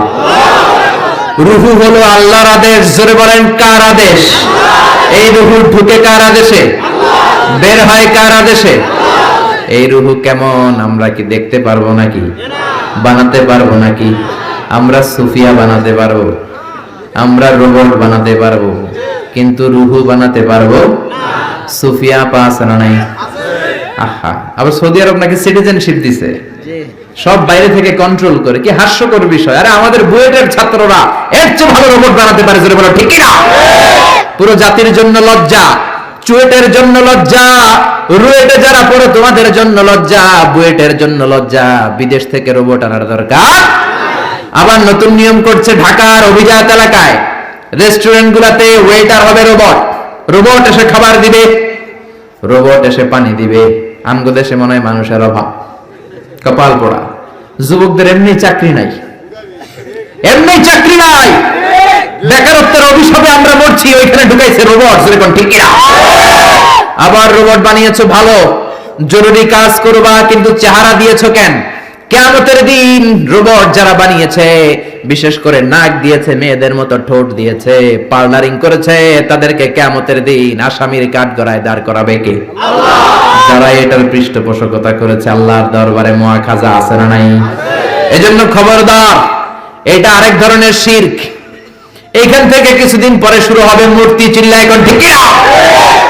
এজন্য আল্লাহ বললেন খবরদার, রূহের মালিক আমি। হাজার হাজার প্লেন বানাতে পারে, রোবট বানাতে পারে, সুফিয়া বানাতে পারে, কিন্তু রুহু বানাতে পারে নাকি? বলেন। বিশ্বনবী বললেন কুলির রূহু মিন আমরি রাব্বি। রুহু হলো আল্লাহর পক্ষ থেকে আদেশ। আল্লাহর আদেশে আসে, আল্লাহর আদেশে চলে যায়। কেউ এটা বের করতে পারবে না। আমেরিকার এক বিজ্ঞানী কয়, আই হারুন, আমি পারবো। কিন্তু বছরের পর বছর গবেষণা করেও রুহু পায় না, রুহু খুঁজে পায় না। রুহুকে আসলে পাওয়া যাবে? জোরে বলেন। আল্লাহ তো বলেই দিয়েছে তোমাদের জ্ঞান লিমিটেড। ওমা উতিতুম মিনাল ইলমি ইল্লা কালিলা। রুহুর মালিক আমি, খুঁজে পাবা না। সে কয় আমি পামু, রুহু আমি ধইরা ছাড়ু, রুহু আমি আবিষ্কার করে ছাড়বো, নোবেল প্রাইজ আমি পাবো, নোবেল লরেট। কিন্তু গবেষণা করে মরা মানুষের পাশে বৈশা থাকে সারা রাত। হঠাৎ মরা মানুষ মইরা বেশকি দেয়, কিন্তু রুহু খুঁজে পায় না। সুবহানাল্লাহ পড়েন। হঠাৎ করে মানুষ মরে যায়, কিন্তু রুহু আর সে পায় না। এবার সে আবিষ্কার করলো, এক কাজ করি, গ্লাস ফিটিং করে একটা রুম বানাই, ওই রুমের ভিতরে কিছু মুমূর্ষু রোগী ঢুকাই, তাহলে তো রুহু উড়াল দিতে পারবে না। গ্লাস ফিটিং করা, টেম্পার্ড গ্লাস, সীসা ঢালাই করা, ওটা দিয়ে কিছু বেরোতে পারে না, বুলেট প্রুফ গ্লাস। এবার আইসিইউ থেকে মুমূর্ষু রোগী আনা হলো। আইসিইউ চিনেন তো, যে ইন্টেনসিভ কেয়ার ইউনিটে অক্সিজেন দিয়ে রাখে। মেডিকেল টিমের প্রধান বলে, ইউনাইটেড স্টেটস অফ আমেরিকার মেডিকেলের প্রধান কয়েক গ্লাস ফিটিং করা রুমের ভিতরে ঢুকানোর পরে রোগীর পালস মাপ দেখে, পালস আছে মানে বেঁচে আছে। পালস চিনেন তো, ওই যে ধপ ধপ করে, জন্মের পর থেকে অলিন্দ নিলয় আছে না নাই, সিস্টোলিক ডায়াস্টোলিক আছে না নাই, এটা না থাকলে বাঁচবেন, কি হইবেন, ঠুস হবেন। হায় রে মানুষ রঙিন ফানুষ, দম ফুরাইলে তবু তো ভাই কারোরই নাই একটুখানি। হায় রে মানুষ রঙিন ফানুষ, রঙিন ফানুষ, হায় রে মানুষ। আল্লাহু আকবার। রুহু খুঁজে পাওয়া যাবে না। রুহু ধরার জন্য গ্লাস ফিটিং করা রুমের ভিতরে মুমূর্ষু রোগী ঢুকানো হলো। চেক দ্য বিপি, বিপি মানে ব্লাড প্রেশার মাপো, ওকে। চেক হিজ ওয়েট, ওজন মাপো। ওজন স্কেলে শোয়ানোর পরে মুমূর্ষু রোগীটার ওজন দেখা গেল 80 কেজি। কয় কেজি? সবাই বলেন কয় কেজি? এবার মেডিকেল টিমের প্রধান বলে, গ্লাস বন্ধ কর, অক্সিজেনের মাস্ক খুলে নে। সবাই বলল অক্সিজেন খুলে ফেললে মরে যাবে। মেডিকেল টিমের প্রধান কয়, মরুক, না মরলে রুহু পামু কেমনে? আমার রুহু লাগবে। কি লাগবে? সবাই বলেন। মাস্ক খোলা হলো, ছটফট করতে করতে লোকটা মরে যায়। এবার লাশ বের করা হলো। বের করার পরে বিপি চেক করে, মানে ব্লাড প্রেশার। মরার পরে আর থাকে? ধাক্কাটা থাকে, কিন্তু ওজন থাকে কি থাকে না? টিমের প্রধান বললো, ওজন চেক কর। ওজন স্কেলে শোয়ানো হলো। মরার আগে ওজন ছিল কয় কেজি? এখন ওজন দেয়া দেখে হয়ে গেছে 78 কেজি। কয় কেজি? কমছে কয় কেজি? টিমের প্রধান কয়, পাইছি। কি পাইছেন? কয় ওইটা। কয় কোনটা? কয় রুহু। কেমনে পাইলেন? কয় মরার আগে ছিল 80 কেজি, মরার পরে 78 কেজি, তার মানে কমছে 2 কেজি। যেইটা উড়াল দিছে ওইটাই 2 কেজি, ওইটাই রুহু পেয়েছে, আমি পেয়েছি। কিন্তু বিজ্ঞানীদের নিয়ম হচ্ছে একটা এক্সপেরিমেন্ট করে আপনি ফাইনাল জাজমেন্ট দিতে পারবেন, আরো নমুনা সংগ্রহ করতে হবে। আর একটা মুমূর্ষু রোগী ঢুকা, বিপি চেক কর, বিপি আছে, ওজন মাপ, ওজন 70 কেজি। দ্বিতীয় মুমূর্ষু রোগীটার ওজন কয় কেজি? কথা কয় না, কথা কয় না। কয় কেজি? 70 কেজি। ওইটারও মুখোশ খুলে ফেলা হলো। অক্সিজেনের অভাবে ওই লোকটাও মরে যায়। মরা লাশ বের করার পরে কয়, চেক দা বিপি, বিপি মাপ। কয় বিপি নাই, মরে এটা ভূত হয়ে গেছে। এবার ওজন মাপ। মরার আগে ওজন ছিল 70 কেজি, এবার মরার পরে ওজন দেয়া দেখে হইছে 71 কেজি। কই যাইবে এখন? কোন দিকে দৌড় দিব? আগেরটা ছিল 80, মরার পরে 78, 2 কেজি কমেছে। তার মানে রুহু উড়াল দিয়েছে। রুহুর ওজন ছিল 2 কেজি। এইটা মরার আগে 70 কেজি, মরার পরে হয়ে গেছে 71 কেজি। বাড়লো কেমনে? আল্লাহকে কিয়ামত পর্যন্ত তুই বিপি চেক করতে পারবি। কিয়ামত পর্যন্ত টেম্পার্ড গ্লাসের রুমের ভিতরে ঢুকিয়ে মুমূর্ষু রোগী নিয়ে গবেষণা করতে পারবি, মাগার রুহু খুঁজে পাবি না। আমা উতিতুম মিনাল ইলমি ইল্লা কালিলা। কারণ মানুষ তোমাদেরকে একেবারে নগণ্য জ্ঞান দিয়ে তৈরি করেছে কে? তোমরা রোবট বানাতে পারো, সোফিয়া বানাতে পারো, কিন্তু সোফিয়ার ভেতরে রুহু দিতে পারে নাকি? কথা বলেন, কথা বলেন, পারে? মরার পরে এক এক মানুষের এক এক দশা। কেউ প্যারালাইজড হয়ে মরে যায়, হাত বাঁকা হয়ে যায়, দেহের রক্ত জমাট বেঁধে যায়, ওজন বেড়ে যায়। আবার মরার পরে অনেক লোকের হাতের ঢিলাগুলো ছেড়ে দেয়, জয়েন্ট গুলো ছেড়ে ঢিলা হয়ে যায়, ফেসফেসে হয়ে যায়, দেহের ভিতরে জমে থাকা গ্যাস গুলো বের হয়ে যায়, ওজন কমে যায়। ওজন বাড়া কমা দিয়ে রুহু বের করা যায় না। রুহুর মালিক কে? আমরা বললাম আল্লাহ, বুঝলাম আপনি ক্ষমতার মালিক, বুঝলাম আপনি রুহুর মালিক। আর কিসের মালিক? আল্লাহ বললেন, গোলাম الذي خلق 7 سماوات طباقا ما ترى في خلق الرحمن من تفاوت। মাথার উপরে আকাশের দিকে নজর করে তাকা, বিশাল আকাশটারে বানিয়েছে কে?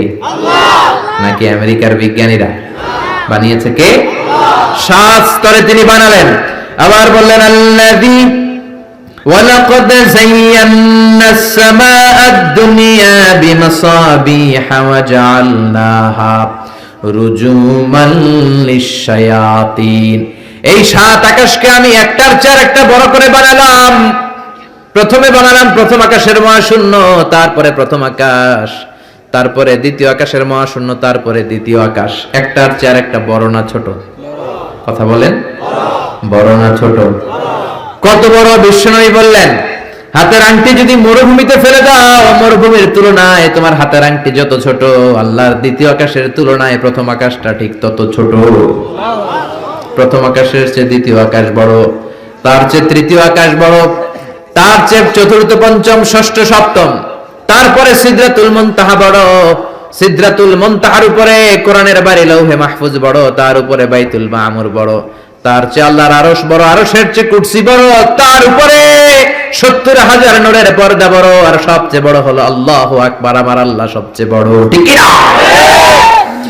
এই 7 আকাশের এত উপর থেকে গোটা বিশ্বের সব নিয়ন্ত্রণ করে কে? আল্লাহ। সপ্ত জমিনের নিচে অমাবস্যার অন্ধকারে কোন পিপীলিকা যদি গুটি গুটি পায়ে হেঁটে যায়, ওই পিপীলিকার পায়ের আওয়াজটাও শুনতে পায় কে? আল্লাহ বললেন 7 স্তরে বানিয়েছি আকাশ। আপনারা যে দেখেন বা বিজ্ঞানীরা যে রকেট নিয়ে এদিক সেদিক যায়, স্যাটেলাইট লঞ্চ করে, দ্য লঞ্চিং দ্য স্যাটেলাইট, এগুলো কিন্তু আকাশে নয়, এগুলো আকাশের মহাশূন্যে। এটা হচ্ছে প্রথম আকাশের মহাশূন্য, তারপরে প্রথম আকাশ, একটার চেয়ে আরেকটা বড়। বৃহস্পতি বিশাল বড়, সূর্য আরো বড়।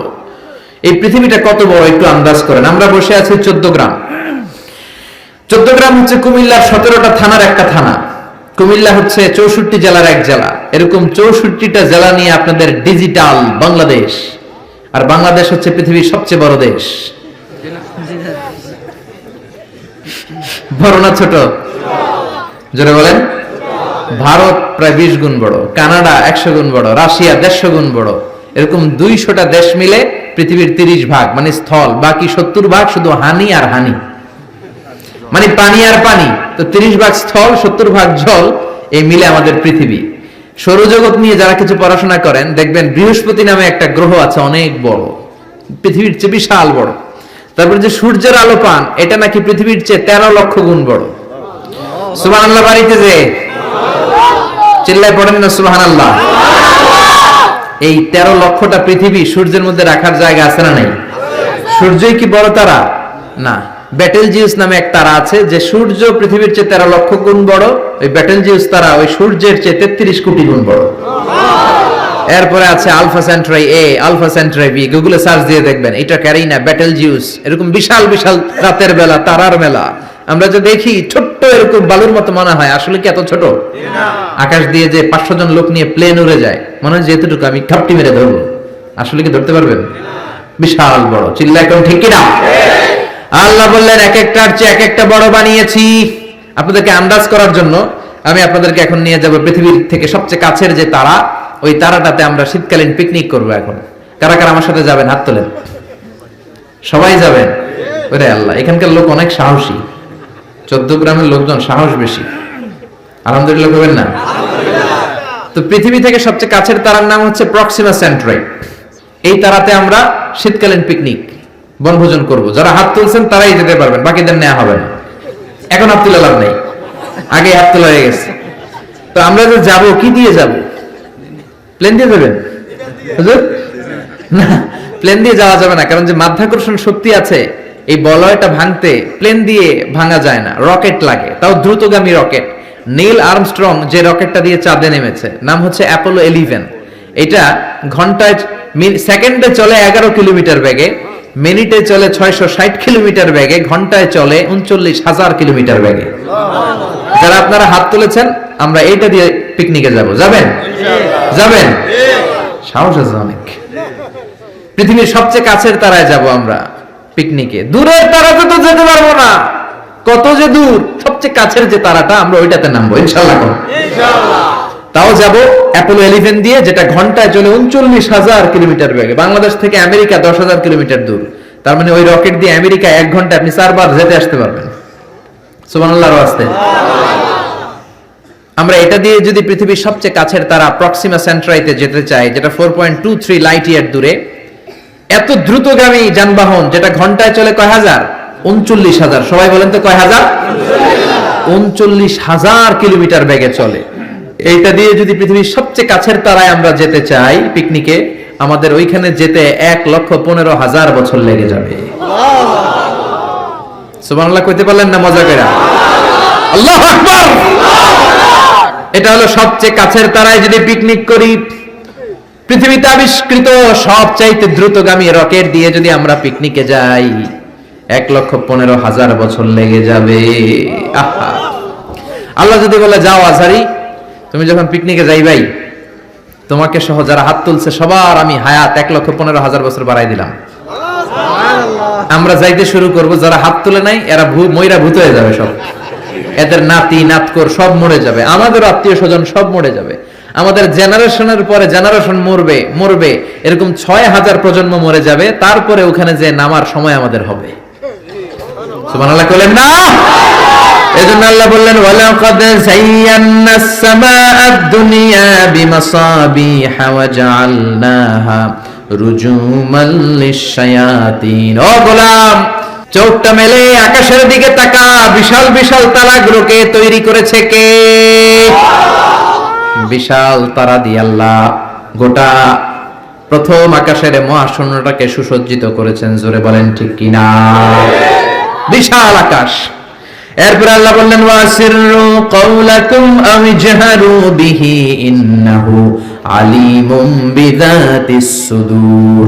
তোমরা গোপনে বলো কিংবা প্রকাশ্যে বলো, কেউ দেখে না দেখে কে? কেউ যেটা শোনে না শোনে কে? কেউ যেটা বোঝে না বোঝে কে? কেউ যেটা পারে না পারে কে? পুলিশের চোখকে ফাঁকি দেয়া যায় কি যায় না?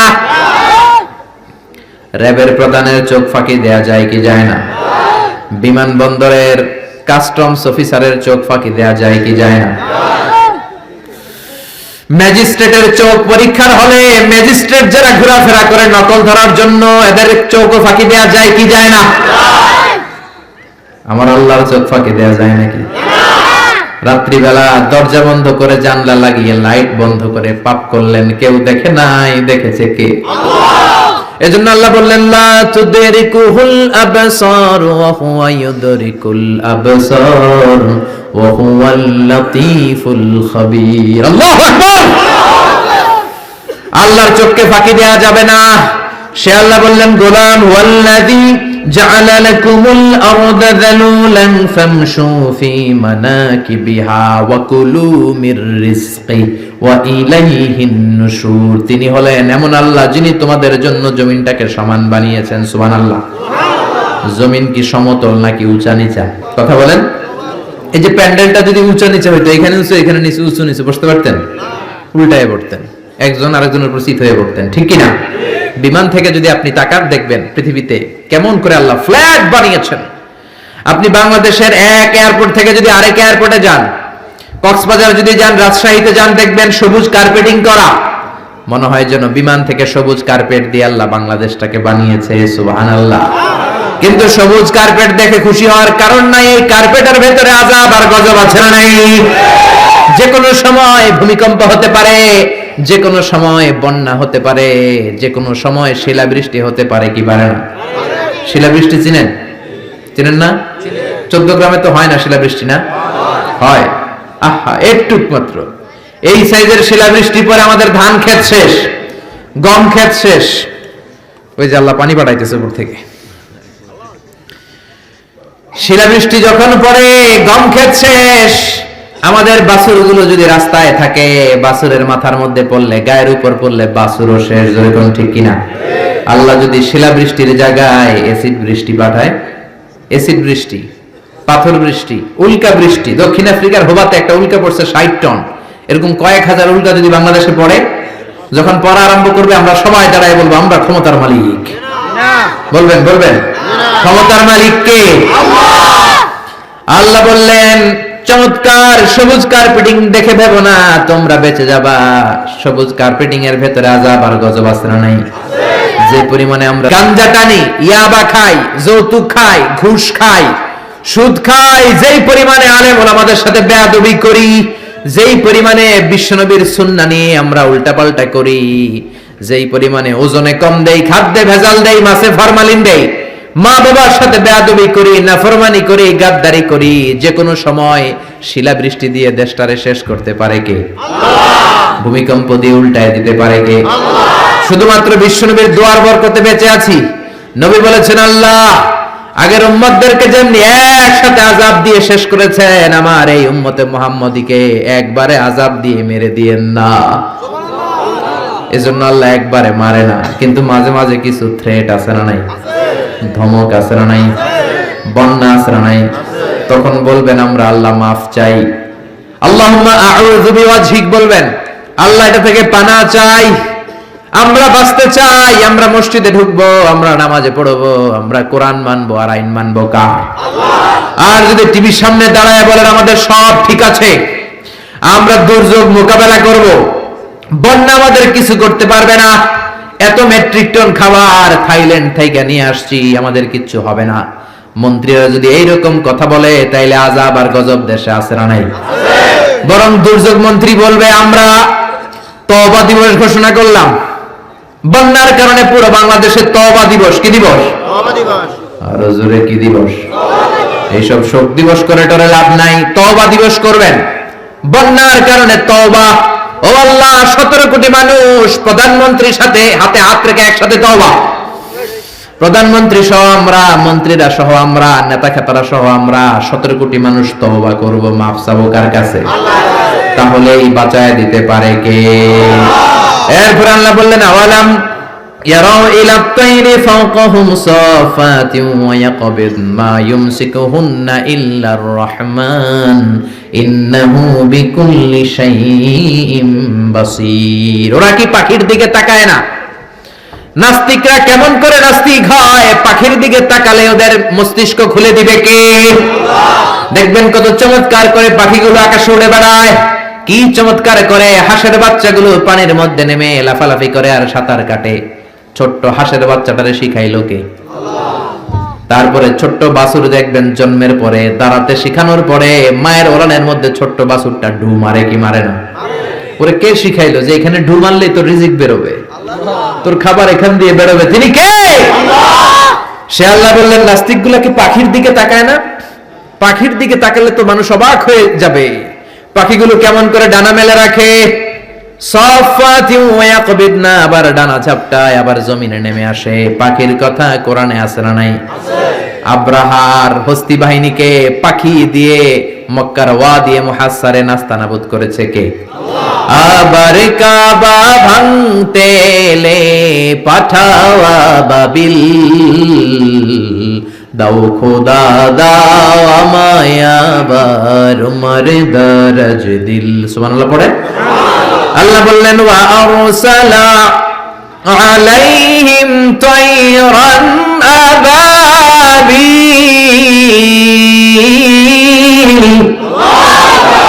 লোহিত সাগরের উপর থেকে ঝাঁকে ঝাঁকে পাখি পাঠিয়ে আব্রাহার বাহিনীকে ধ্বংস করে দিল কে?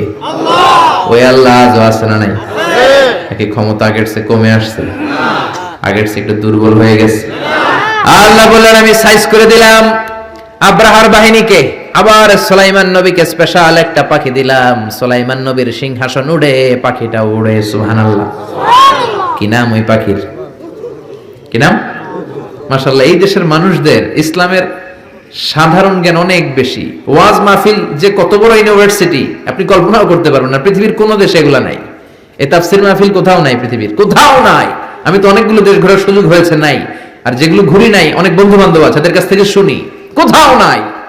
ওখানে কনফারেন্স হয়, QA session, questioning answering session হয়, আলোচক দাঁড়ায়, প্রশ্ন করে, উত্তর হয়, শেষ। কিন্তু শীতের মাঠে এরকম তাফসীরুল কোরআন পৃথিবীর কোথাও হয় না। শীতের মাঠে মুফাসসিরে কোরআনের হাতে হাত রেখে কালিমা পড়ে মুসলমান হয়, এরকম বিশ্বে কোথাও হয় না। যেরকম ঠিক কিনা?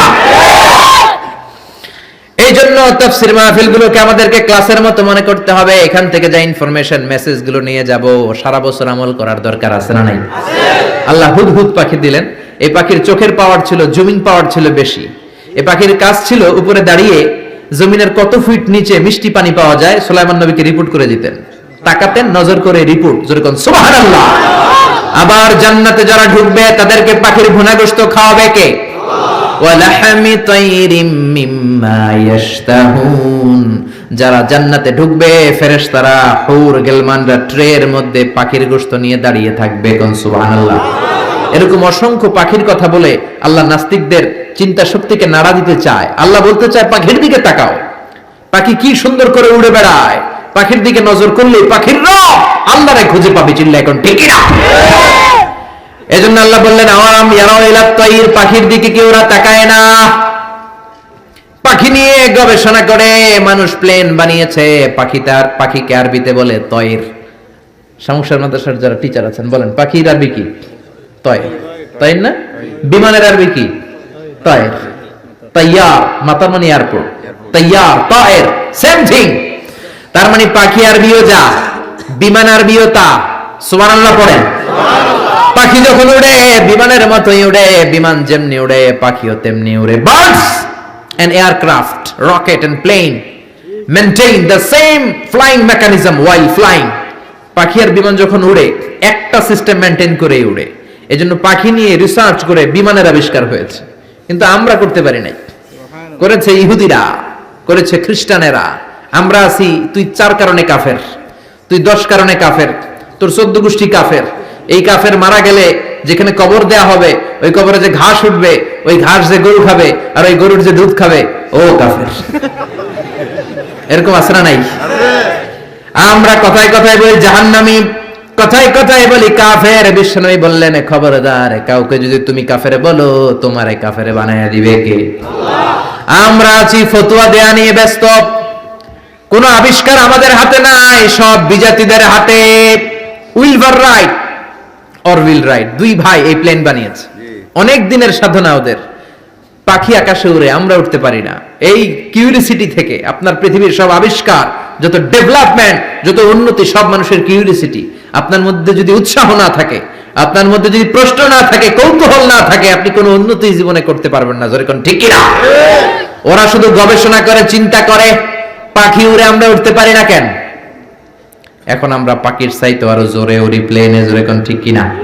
পাখিরে আমরা হারাই দিছি। এই 2 ভাই প্লেন আবিষ্কার করলো 1903 সালে ইউনাইটেড স্টেটস অফ আমেরিকাতে। এখনকার মতো এরকম চমৎকার প্লেন না, এয়ারপোর্ট কিচ্ছু ছিল না। ছোট্ট একটা ইঞ্জিন দিয়ে, একটা পাখা দিয়ে এরা উড়াইতে শুরু করছে। কিছুক্ষণ উইরা থপাস করে পড়ে, হাত ভাঙে, পা ভাঙে, তারপরও হাল ছাড়ে নাই। তারা চ্যালেঞ্জ নিয়েছে যে কোরআনে পাখি নিয়ে গবেষণা করার কথা বলা হয়েছে, নিশ্চয়ই এই গবেষণার ভিতরে আমাদের জন্য কল্যাণ আছে না নাই? আমরা হিন্দি সিনেমা নিয়ে ব্যস্ত, জি বাংলা স্টার জলসা নিয়ে ব্যস্ত, ওরা আছে গবেষণা নিয়ে ব্যস্ত। জোরে কোন ঠিক কিনা? গবেষণা করতে করতে 2 ভাই চলে গেল ফ্রান্সে, ইউরোপের একটা দেশ। ওখানে যে ফ্রান্সের এক রাজার অর্থায়নে বানিয়ে ফেললো প্লেন। পৃথিবীর প্রথম যে প্যাসেঞ্জার প্লেন এক শহর থেকে আরেক শহরে নেমেছে, এটা হচ্ছে ইউরোপের ফ্রান্সে। জোরে কোন আল্লাহু আকবার। পূরণ হয়ে গেল মানুষের স্বপ্ন, এখন মানুষও উড়ে, তবে পাখির গতিতে না, পাখির চেয়ে আরো দ্রুত গতিতে। জোরে কোন ঠিক কি না? এজন্য পাখি নিয়ে গবেষণা করতে আল্লাহ বলেছেন 1000 রকমের পাখি আমি বানিয়েছি। জোরে কোন ঠিক কি না? কত ধরনের পাখি যে আল্লাহ বানিয়েছেন। নর্থ আমেরিকাতে একটা পাখি পাওয়া যায়, এটার নাম হচ্ছে হামিং বার্ড, পৃথিবীর সবচেয়ে ছোট পাখি। এই পাখিটা যখন বড় হয়, এটার সাইজ হয় মাত্র 3 ইঞ্চি 4 ইঞ্চি এরকম সাইজ হয়, এত ছোট্ট পাখি। এই পাখিটা প্রতি সেকেন্ডে ডানা ঝাপটায় 80 বার। পৃথিবীর সব পাখি সামনের দিকে উড়ে, এই হামিং বার্ড সামনেও উড়ে, পিছনের দিকে উড়ে। চিল্লা এখন সুবহানাল্লাহ। আল্পস পর্বতমালার পাশে আলপিন সুইফট বার্ড আছে। সুইফট বার্ড এই পাখিটা একবার আকাশে উড়া শুরু করলে টানা 8 মাস আকাশে উঠতেই থাকে, জমিনে নামে না। আবার জমিনে একবার নামলে কিছুক্ষণ কাজ সেরে আবার উড়াল দিলে আবার শূন্যে 8 মাস। সুবহানাল্লাহ বাড়িতে যে। আর এক পাখি আছে হোমা বার্ড, এই পাখি উড়ন্ত অবস্থায় ডিম পাড়ে। এই ডিম জমিনে পড়ার আগেই ডিম ফুটে বাচ্চা বের হয়ে ওই বাচ্চা আবার উঠতে শুরু করে দেয়। এজন্য পাখির কথা কোরআনে বলেছে কে? 2 ভাই প্লেন বানানোর পরে গোটা বিশ্বব্যাপী বিভিন্ন ধরনের এয়ারলাইন্স আছে না নাই? আমাদেরও একটা আছে না নাই? কি নাম? বিমান বাংলাদেশ এয়ারলাইন্স। সবাই কয় বেঈমান বাংলাদেশ এয়ারলাইন্স। এটার ফ্লাইট শিডিউলে মারাত্মক বিপর্যয় হয়। এটা টিকিট কাটার আগে একটু বুঝে শুনে কাটবেন। বুঝতে পেরেছেন? শুরু হয়ে গেল কমার্শিয়াল এভিয়েশন। পাখির চেয়ে দ্রুত উঠতে হবে। এখন সবচেয়ে দ্রুতগামী যে বিমানটা বানিয়েছে বোম সুপারসনিক, 1300 কিলোমিটার বেগে চলে। আগে ছিল কনকর্ড, হিথ্রো এয়ারপোর্ট থেকে ওয়াশিংটন ডিসিতে এটার একটা ফ্লাইট ছিল। মানে লন্ডন থেকে যারা আমেরিকা যেতে চায় এটা দিয়ে যেত তাড়াতাড়ি যাওয়ার জন্য। তাও 4 ঘন্টা লাগতো। ঘন্টায় চলতো 1000 কিলোমিটার বেগে। বিজ্ঞানীরা কয় না, এত আস্তে গেলে হবে না, আরো দ্রুত একটা বানাইতে হবে। এবার বানাইছে বোম সুপারসনিক, বোম আফ্রিদি না, আবার কি নাম, বোম সুপারসনিক। এটা 1300 কিলোমিটার বেগে চলে। শুরু হয়ে গেল মানুষের স্বপ্ন, এবার আমরাও উঠতে পারি পাখির মতো, জোরে কোন ঠিক কিনা? পাখি একটা নির্দিষ্ট লেভেলে উঠতে পারে, আমরা ওই লেভেল ছাড়িয়ে 30,000 ফিট উপর দিয়ে উড়ি, ঠিক কিনা? আপনারা যে হজে গেছেন কিভাবে গেছেন? প্লেনে গেছেন। প্লেনে গেছেন তো বুঝলাম, উড়ে উড়ে গেছেন না? বিমান তো আপনাকে নিয়ে শূন্যে উড়াল দিয়েছে, জোরে বলেন ঠিক কিনা? এখন কার্গো বিমান, জাম্বু ফ্লাইটের বিমান, কত বিশাল সাইজের বিমান যে ওরা বানিয়েছে। সবচেয়ে বড় সাইজের যে প্যাসেঞ্জার বিমানটা পৃথিবীতে আছে এয়ার বোয়িং A380, এটা কোনো নির্দিষ্ট দেশের না, এটা কাতার এয়ারওয়েজের আছে, এমিরেটস এয়ারওয়েজের আছে, এয়ার ফ্রান্সের আছে, কোরিয়ান এয়ারলাইন্সের আছে। A380 ডাবল ডেকার, 4টা ইঞ্জিন, 525 জন লোক নিয়ে এই বিমানটা শূন্যে উড়াল দেয়। সুবহানাল্লাহ বাড়িতে যে বললেন। এরপরে বানানো শুরু হলো রকেট। বিমান আবিষ্কারের আগ পর্যন্ত পৃথিবীর সব দেশে ছিল শুধু সেনাবাহিনী আর নৌবাহিনী। এখন বিমান আবিষ্কারের পরে শুরু হলো বিমান বাহিনী। বিমান থেকে বোমা মারে কি মারে না? জাপানের হিরোশিমা নাগাসাকিতে আমেরিকান 2টা বিমান, লিটল বয় আর ফ্যাটম্যান, 2টা বোমা ফলাইছিল। ওই আণবিক পারমাণবিক বোমার বিস্ফোরণে পুরো হিরোশিমা নাগাসাকি ধুলা হয়ে গিয়েছে। এর 10-12 প্রজন্ম পর্যন্ত ওই এলাকাতে যারাই জন্মাতো, কারো চোখ নাই, কারো কান নাই, প্রতিবন্ধী হয়ে জন্মাতো। শুরু হলো মানুষের স্বপ্ন, এখন শুধু বিমান না, রকেটও আছে না নাই? এখন মানুষ ব্যালিস্টিক ক্ষেপণাস্ত্র বানায়, এখন মিসাইল মারে, এখন ড্রোন হামলা করে, এখন পাইলট ছাড়া রোবট দিয়ে বিমান চালায়, জোরে কোন ঠিক কিনা? এজন্য আল্লাহ বললেন, গোলাম পাখির দিকে তাকা, এই পাখির উড়ে যাওয়ার মধ্যে আমি আল্লাহর নিদর্শন আছে না নাই? আওয়ালাম ইয়ারাউ ইলা তাইরি ফাওকাহুম সাফাতিন ওয়া ইয়াকবিদনা মা ইউমসিকুহুন্না ইল্লার রহমান ইন্নাহু বিকুল্লি শাইইন বাসীর। পড়েন সুবহানাল্লাহ, সুবহানাল্লাহ। এরপর আল্লাহ সূরাটা শেষ করলেন, কুল আরাআইতুম ইন আসবাহা মাউকুম গাওরান ফামান ইয়াতিকুম বিমাইন মাইন। বলো দেখি সবে, শুকাইয়া যদি যায় এই পৃথিবীর পানি, তাহলে হেথায় তটনির ধারা কে দিবে সবারে আনি। ঘুম থেকে উঠে দেখলেন টয়লেটে পানি নাই, টিউবওয়েল চাপলেন পানি নাই, পুকুরে যেয়ে দেখেন পানি নাই, এবার টয়লেট করবেন কেমনে? ব্রাশ করবেন কি করে? পানি খাবেন কোত্থেকে? পৃথিবীর কোথাও যদি পানি না থাকে আপনারে বাঁচাবে কে? নাকি আপনাদের খাদ্যমন্ত্রী, প্রধানমন্ত্রী? বাঁচাতে পারে একজন, তিনি কে? সে আল্লাহ বললেন, আমি পানির মালিক। পানির অপর নাম জীবন, আবার পানির অপর নাম মরণ। নূহ আলাইহিস সালামের জামানাতে গাদ্দারি করার কারণে এই বৃষ্টির পানি দিয়ে বন্যা করে নূহ আলাইহিস সালামের কওমের বেয়াদবগুলারে ধ্বংস করে দিল কে? আল্লাহ। তার মানে পানি হচ্ছে জুনদুম মিন জুনুদিল্লাহ, আল্লাহর সৈনিক। এই সাগরের পানি আল্লাহর সৈনিক। আল্লাহ যদি বলে 20 ফুট তুফান হয়ে কক্সবাজারে আঘাত হান, একটা ধাক্কা মেরে সাউথ এশিয়ার বাংলাদেশ, পাকিস্তান সহ সবগুলো দেশের মানুষগুলোকে একটা ধাক্কা মেরে সাগরের ভেতরে নিয়ে যেতে পারে কি পারে না? তার মানে পানি আল্লাহর সৈনিক, আগুন আল্লাহর সৈনিক, বাতাস আল্লাহর সৈনিক। আল্লাহ যদি পানি না দেন, পানি বানানোর ক্ষমতা কারণ নাই, জোরে কোন ঠিক কিনা? আবার আল্লাহ বললেন, পানি থেকে গোটা বিশ্বের যত প্রাণ আছে এই প্রাণগুলোকে তৈরি করেছে কে? ওয়াজআলনা মিনাল মাই কুল্লা শাইইন হাই আফালা ইউমিনুন। পৃথিবীতে যত প্রাণী আছে পানি থেকে বানালেন কে? আল্লাহ। মানুষকে বানিয়েছেন প্রাণী থেকে, বাঘকে বানিয়েছেন প্রাণী থেকে, পাখিকে বানিয়েছেন প্রাণী থেকে। এই পৃথিবীতে যত প্রাণ আছে পানির কারণেই আছে। মঙ্গল গ্রহে পানি নাই, তাই প্রাণ নাই। চাঁদে কোনো পানি নাই, প্রাণও নাই। জুপিটারে পানি নাই, প্রাণও নাই। মঙ্গল গ্রহে পানি নাই, প্রাণও নাই। যেখানে পানি আছে ওই জায়গায় প্রাণের সঞ্চার। পানি থেকে সব বানালেন কে? আল্লাহ। পানি না থাকলে কোনো প্রাণ থাকতো? বিজ্ঞানীরা বলে পৃথিবীর প্রথম যে প্রাণটা হয়েছে সেটার নাম অ্যামিবা। কি নাম? ছোট্ট, it's a very small unicellular organism found in the world. পৃথিবীর সবচেয়ে ছোট্ট এককোষী জীবকণা, বিজ্ঞানীরা বলে অ্যামিবা এসেছে পানি থেকে। তারপরে বিভিন্ন স্পিসিস প্রজাতিগুলো ডেভেলপ করেছে, এসেছে জুপ্লাঙ্কটন, ফাইটোপ্লাঙ্কটন, ব্যাকটেরিয়া প্লাঙ্কটন, হেলিওপ্লাঙ্কটন। এজন্য কোরআনে আল্লাহ সেটাই বললেন, ও দুনিয়ার মানুষেরা শোনো, তোমাদের জন্মের প্রক্রিয়ার দিকে তাকাও, তোমাদের জন্মটাও এক ফোঁটা পানি থেকে তৈরি করেছে কে? আল্লাহ। আবার তোমরা যে পানি খাও, লোনা পানি, মিঠা পানি তৈরি করলো কে? মারাজাল বাহরাইনি ইয়ালতাকিয়ানি বাইনাহুমা বারযাখুল লা ইয়াবগিয়ান ফাবিআইয়ি আলাই রাব্বিকুমা তুকাযযিবান। এজন্য পানি দেয় কে? আল্লাহ। পানি চাইবো কার কাছে? আল্লাহ। মেঘ দে পানি দে, ছায়া দে রে তুই, আল্লাহ মেঘ দে।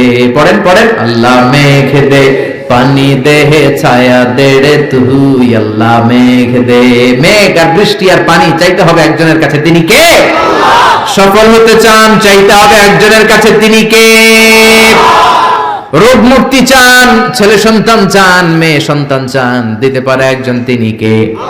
অন্যায় করেছেন, অপরাধ করেছেন, অপরাধ থেকে ফিরে আল্লাহর কাছে ফিরতে চান, ক্ষমা চাইবেন একজনের কাছে, তিনি কে? সকল ক্ষমতার মালিক কে? নাকি আমরা? আমরা কে? মনে থাকবে সূরাতুল মুলকের central theme, the main subject matter, কেন্দ্রীয় আলোচ্য বিষয় হচ্ছে আমাদের কোনো ক্ষমতা নাই, তার সৃষ্টি নৈপুণ্যের দিকে তাকালে তারে খুঁজে পাওয়া যাবে। চিল্লা এখন ঠিক কিনা?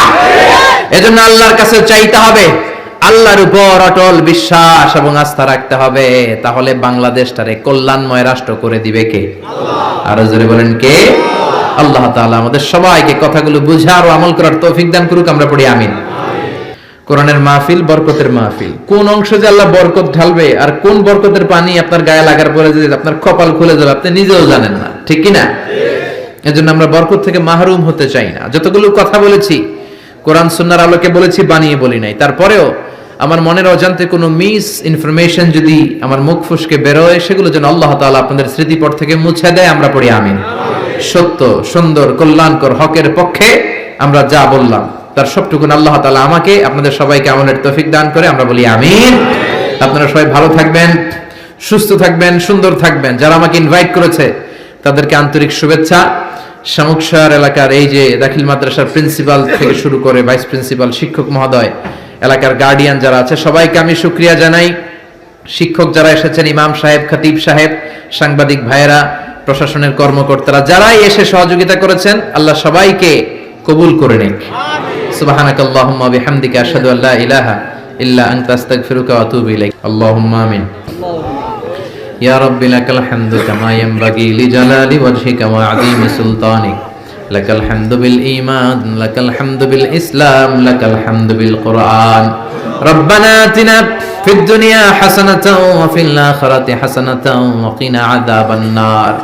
রব্বানা যালামনা আনফুসানা ওয়া ইন লাম তাগফির লানা ওয়া তারহামনা লানাকুনান্না মিনাল খাসিরিন। ও জান্নাতের মালিক, জাহান্নামের মালিক, নভমণ্ডলের মালিক, ভূমণ্ডলের মালিক, তোমার আকাশ বাতাস, নভমণ্ডল, ভূমণ্ডল, এগুলোর সাইজের তুলনায় আমাদের হাত দুইটার সাইজ একেবারে ছোট্ট রে আল্লাহ। এই ছোট্ট সাইজের দুটি হাতকে সামনের দিকে তুলে তোমার আরশের দিকে চেয়ে রইলাম, হাত দুইখানা কবুল আর মঞ্জুর করে নাও। জীবনে কত গুনাহ করেছি, গুনার কোনো শেষ নাই, এমন কোন গুনাহ নাই আমরা করি নাই। মাবুদ রে, মাহফিলের প্যান্ডেলে ঢোকার সময় ফেরেশতা দিয়ে যেমনি গুনার বোঝা কাঁধ থেকে নামিয়ে রেখেছো, ফিরে যাওয়ার সময় ওই গুনার বোঝা তুমি আবার কাঁধে তুলে দিও না। মাবুদ, আমরা সবাই গুনাহগার, গুনাহদের বেশুমার গভীর রজনীতে তোমার প্যারা বান্দা বান্দীদেরকে নিয়ে তোমার দরবারে ভিক্ষুকের মতো আমরা চেয়ে রইলাম। আমাদের জিন্দেগির সব গুনাহ খাতা তুমি মাফ করে দাও। আমাদের আত্মীয় স্বজন, দাদা দাদি, নানা নানি, চাচা চাচি, খালা খালো, মামা মামি, যত আত্মীয় স্বজন রয়েছে সকলের জিন্দেগির সব গুনাহ খাতা তুমি মাফ করে দাও। মাবুদ রে, আমাদের যত আত্মীয় স্বজন 3.5 হাত কবরের বাসিন্দা, প্রত্যেকের কবরটারে তুমি জান্নাতুল ফেরদাউসের বাগান বানিয়ে দাও। তাদের জীবনে ভুল ত্রুটি হয়ে থাকলে তাদের পক্ষ হতে আমরা ক্ষমা চাই, তাদেরকে তুমি মাফ করে দাও। রব্বুল আলামিন, মহাবিশ্বের মহাবিশ্বয় মহাগ্রন্থ আল কোরআন আল কারীমের 29তম পারার প্রথম সূরা, অনেক ফজিলতের সূরা। রব্বুল আলামিন আমরা ওয়াদা করেছি আসন্ন 1 মাসের মধ্যে আমরা সূরাতুল মুলক মুখস্থ করব। তুমি আল্লাহ আমাদের তৌফিক দাও। এই সূরার আলোকে আমরা জেনেছি সব ক্ষমতার মালিক তুমি, আমাদের কোনো ক্ষমতা নাই। আমরা সবাই দুর্বল, দুর্বলের ঘরের দুর্বল। আমরা তোমার গোলাম, গোলামের ঘরের গোলাম, বান্দির ঘরের গোলাম। যতদিন এই দুনিয়ায় বেঁচে থাকবো তোমার গোলামি করে বাঁচার তৌফিক দাও। নেয়ামত দিয়ে, রহমত দিয়ে, কল্যাণ দিয়ে, বরকত দিয়ে তুমি আমাদের জীবনটাকে ধন্য করে দাও। রব্বুল আলামিন তোমার দেয়া যদি নেয়ামত না থাকে এই পৃথিবীতে বেঁচে থাকার কোনো অধিকার আমাদের নাই। এই পৃথিবীতে বেঁচে থাকার কোনো সুযোগ আমাদের নাই।